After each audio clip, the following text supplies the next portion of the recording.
ఫస్ట్‌లో అయితే నాకు నచ్చలేదు. ఫస్ట్ హాఫ్ అంతా స్కిప్ చేసుకుంటూ చూసా ఈ మూవీని. బోరింగ్ అనిపించింది. ఆ స్టోరీ గానీ, చా తీసిన విధానం గానీ, ఫస్ట్ హాఫ్ అంతా నాకు ల్యాగ్ అనిపించింది. స్కిప్ కూడా చేశా. But second half, second half నుంచి నాకు ఇంట్రెస్ట్ వచ్చింది. నిజంగా సెకండ్ హాఫ్ నుంచి సినిమా స్కిప్ చేయకుండా చూశాను. కాశీలో జరిగిన ఆ ట్రావెలింగ్ స్టోరీ కావచ్చు, క్లైమాక్స్‌లో ఉన్న ఆ ట్విస్ట్ కావచ్చు, చాలా బాగా అనిపించింది.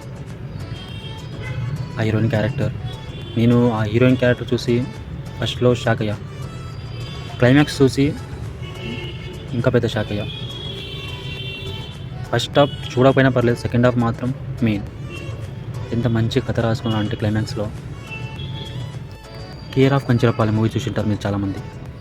ఆ మూవీ క్లైమాక్స్‌లో మీకు ఆ థ్రిల్ ఎలా అనిపించిందో సేమ్ అలాగే నాకు కూడా అది అనిపించింది క్లైమాక్స్‌లో.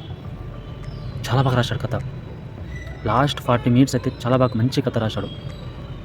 ఆ డైలాగ్స్ కానీ, తండ్రి ఆలోచనలు గానీ, తండ్రి మాట్లాడిన విధానం గానీ, తర్వాత కూతురు మాట్లాడిన విధానం గానీ, ఆ జాక్ అంటే ఒక ఫారెన్ అబ్బాయి చేసిన యాక్టింగ్ గానీ చాలా బాగుంది.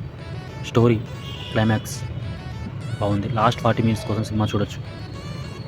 ఒక కొత్త అనుభవాన్ని చూసినట్టుంది అనిపించింది నాకి. సడన్‌గా ఇప్పుడే మూవీ చూసొచ్చాను. కొత్త ఫీలింగ్. అంటే నాకు కూడా కాశీ వెళ్ళాలనిపిస్తుంది.